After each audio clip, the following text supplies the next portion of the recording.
Hi there, and welcome to this bonus episode of the Gazette's Hockey Inside Out Show. I'm Stu Cowan of the Gazette, and I'm joined by our regular panelists, former Canadiens teammates and Stanley Cup champions, Chris Nyland and Rick Green.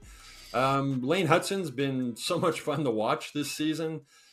Unique offensive skill set up and down the ice, like a water bug out there. Who's the best partner for him, do you think, Rick? As a former defenseman, and a former defense coach with the Canadiens, who would you put him with? Well, whoever you pair him with, along with the forwards that are on, just be ready, because large percentage of the time you know where he's going to be, and he's going to be up there trying to jump in and make things happen offensively. So, I mean, Gooley, if he ends up playing and logging some minutes with him, he has to say, I got to pull it back a little bit, because we don't need both of us in over the offensive blue line and hope that the forwards are going to cover up. So they have to be intelligent from the standpoint of not taking too many chances, not jumping in when it's not there. But if it doesn't work out, then you got to get back to somebody that's maybe a little more of a stay home in Savard, that's going to always be on the defensive side and just let the kid go do his thing offensively. But they have the opportunity to try different combinations. But one thing remains the same: you better make sure when you're on the ice, when he's there, he's going to be involved. Somebody better cover for him, because he is going to get caught. We've seen it; it has happened. But he does bring a lot offensively. I sort of like Gooley with him, Knuckles. Do you agree or not? Yeah. I listen. I look at Mike Matheson and Lane Hutson similar in the fact that they like to carry the puck, they like to jump in the play, they like to get up the ice. I think having them both in the lineup, it's going to be difficult to keep the puck out of your net at times. It just is, because they take a lot of risk at times, right? We saw the other night on, maybe, was it the fourth goal or fifth goal, where Hutson went in, ends up throwing the puck back up top, boom, they go the other way and score that goal. And again, you're with a stay-at-home guy, a more solid guy like he is with Savard right now. That's those typical pairings, right? A guy that is offensive, and the other guy's going to take care of the home base. We saw it back in the day, right? It had Larry with Svoboda at times, Larry with Chelly, you with Svoboda, or you with whatever. You always have that guy who's a little more offensive, and the guy's a little more stay-at-home. Gooley could certainly play alongside him, and when he did, he looked good with him. That's Rick. Well, Rick, the goal Knuckles has talked about, that fifth goal against Pittsburgh, when Hutson did get caught behind, then he sort of threw a blind pass in front. But as you say, never trust the forward. Juraj Slafkovsky was back there covering for him, and then he decides to pinch at the blue line, and then everything falls apart, and you got a 3-on-1 going the other way. So how do you got to trust forwards when you got this guy on the ice, no?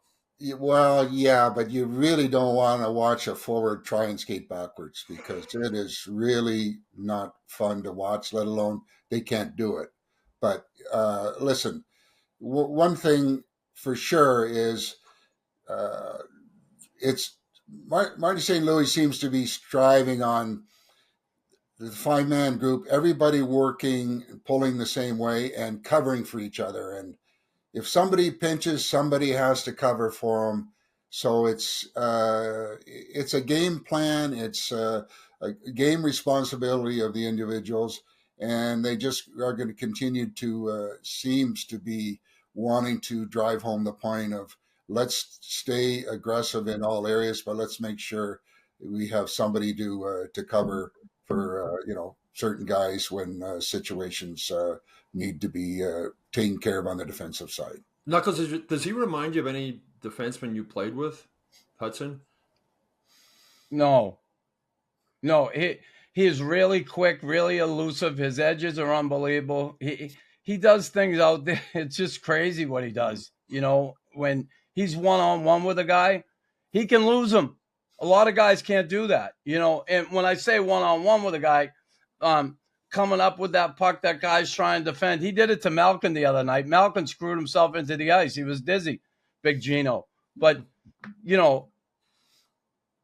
just does some things that you don't see everyday NHL defensemen doing. And, as far as defending, I think, NHL defensemen are so good. I just, one-on-one, they are so difficult to beat one-on-one. They're so good, with their stick, their vision, being able to play that forward, mirror that forward when he's coming. They're so good at skating backwards. Hutson certainly is a guy who's going to have to make some adjustments in his game to defend.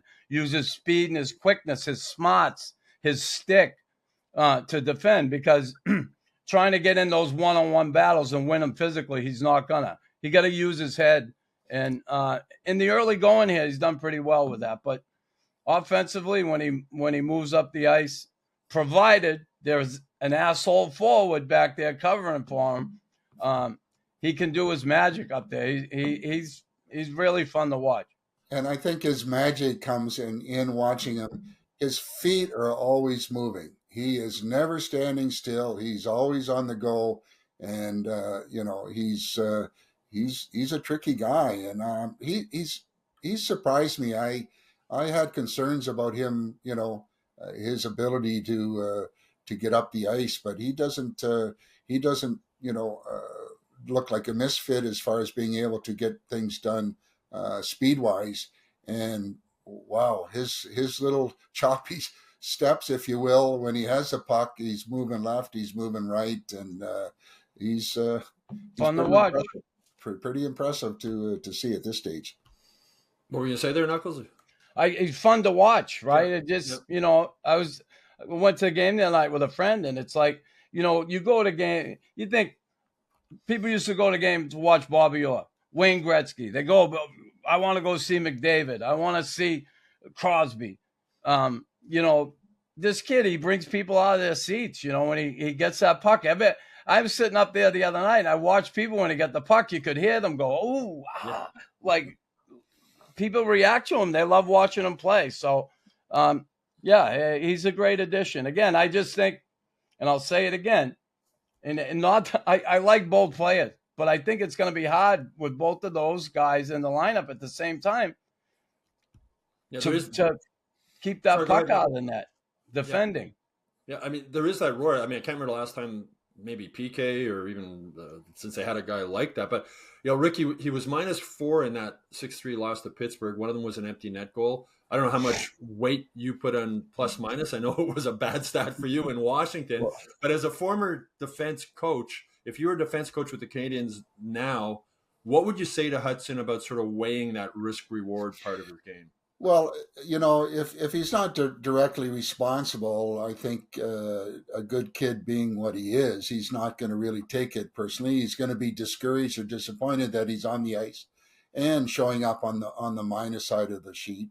But sometimes, you get caught out there. There's a situation that happens that ends up getting scored against, and your number comes down as being on the ice for a minus. But I think a young kid like this, and I think the staff in general are not going to throw this type of information in front of them. The first guy to know when you didn't handle the situation right and caused a goal is the player, and they don't need to have that stat thrown down their throat. They know, and if they were directly responsible, then they make the adjustments to try and improve on that. And if not, it's just, one of those situations, wrong place, wrong time. Yeah, and Greeny, if anybody knows that, it's Greeny. If anybody knows that, it's Greeny. Anytime he was on the ice and there was a goal scored against him, he always said, "I had my man." And I had to look at Chelly look at me and say, like, "What are you doing? You don't know how to play What are you doing, defense? you idiot?" And after that time, I said to Lappy, "Don't put me on the ice with him again. We're done. Our relationship is over." Well, I think Marty St. Louis and Stefan Robert are the good coaches for Hutson, because I was talking with Caden Gooley after the Pittsburgh game, and he said they're going to let him play. They don't want us to be robots. They don't want us to be, just off the glass and get it out. So that's, he's in a good situation, Lane Hutson, with the coaching staff he has today. Anyway, that's it for this Hockey Inside Out Show bonus episode. I hope you all enjoyed it. Please make sure you like and subscribe to the Hockey Inside Out YouTube channel. Go to MontrealGazette.com/newsletters to sign up for the Hockey Inside Out newsletter. And of course, you can go to HockeyInsideOut.com every day for all the latest Canadiens news. Also, if you have a bonus question you'd like us to answer in a future bonus episode, please put it in the comments section below. We're always looking for questions from fans. Anyway, that's it for this episode. We'll talk to you again soon.